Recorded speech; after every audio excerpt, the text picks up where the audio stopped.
मी Priyanka. Shankhnath news चॅनलच्या मराठी बातमीपत्रात आपलं स्वागत आहे. बघूयात आजच्या महत्त्वाच्या घडामोडी. सौर ऊर्जेसाठी लागणारे सर्व प्रकारचे साहित्य व उपकरणांची निर्मिती अवाडा कंपनीतील नागपूरच्या नियोजित प्रकल्पात होणार आहेत. महाराष्ट्राने कायम ऊर्जा क्षेत्रात स्वयंपूर्ण होण्यासाठी अपारंपरिक ऊर्जा स्रोतांवर विशेष भर दिला आहे.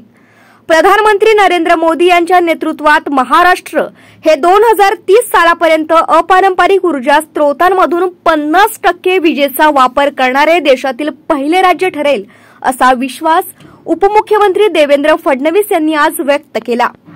बुटीबोरी औद्योगिक वसाहतीमधील अवाडा इलेक्ट्रो प्रायव्हेट लिमिटेडच्या एकात्मिक सौर ऊर्जा प्रकल्पाचं भूमिपूजन व कोनशिलेचं अनावरण उपमुख्यमंत्री देवेंद्र फडणवीस यांच्या हस्ते करण्यात आलं. यावेळी आयोजित कार्यक्रमात ते बोलत होते. जो कार्यक्रम या ठिकाणी झाला आहे अवाडा इलेक्ट्रोचा, जवळपास 14,000 कोटी रुपयाचं इन्व्हेस्टमेंट या ठिकाणी अवाडाच्या माध्यमातून होत आहे आणि मॉड्यूल, इनगॉट, चिप सगळ्या गोष्टी या ठिकाणी तयार होणार आहेत. इंटिग्रेटेड अशा प्रकारचं सोलर मॅन्युफॅक्चरिंग या ठिकाणी ते करतायत आणि ही देशातली एक मोस्ट एफिशियंट अशा प्रकारची फॅक्टरी असणार आहे. 5,000 लोकांना यातनं रोजगार मिळणार आहे आणि त्यांनी ठरवलं आहे की त्यात 51% या विमेन वर्कफोर्स महिला असतील अशा प्रकारचा निर्णय त्यांनी घेतला आहे. विशेषतः आज महाराष्ट्रामध्ये आपण सौर कृषी वाहिनीचा, मुख्यमंत्री सौर कृषी वाहिनीचा जो कार्यक्रम घेतला आहे, अशा कार्यक्रमाकरता याचा फार फायदा होईल. कारण आत्तापर्यंत मॅक्सिमम गोष्टी आपण इम्पोर्ट करतो आहे, सगळ्या गोष्टी याच फॅक्टरीमध्ये बनणार असल्यामुळे आणि जे सोलर पॅनल इथे बनत आहेत ते एफिशियंट पॅनल आहेत. जागा देखील कमी लागते, त्याची एफिशियन्सी देखील जास्त आहे. त्यामुळे अतिशय महत्त्वाचं अशा प्रकारचं इन्व्हेस्टमेंट आज या ठिकाणी नागपूरमध्ये आलं. मी श्री विनीत मित्तल जे अवाडाचे प्रमुख आहेत त्यांचं मनापासून अभिनंदन करतो. अवाडा कंपनीचे अध्यक्ष विनीत मित्तल, सुरेश सोनी यांच्यासह उद्योग क्षेत्रातील मान्यवर यावेळी उपस्थित होते.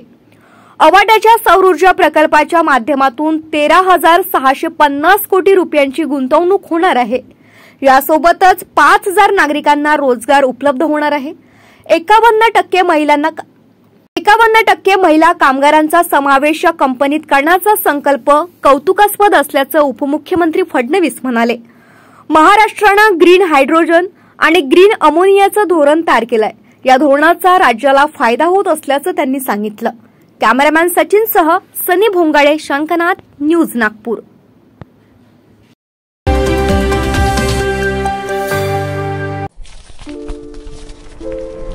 सर, हा माझा CV.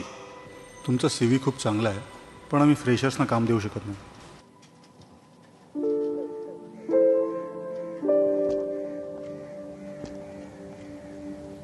आई वडिलांच्या या इच्छा आम्ही कधी पूर्ण करू शकेन का?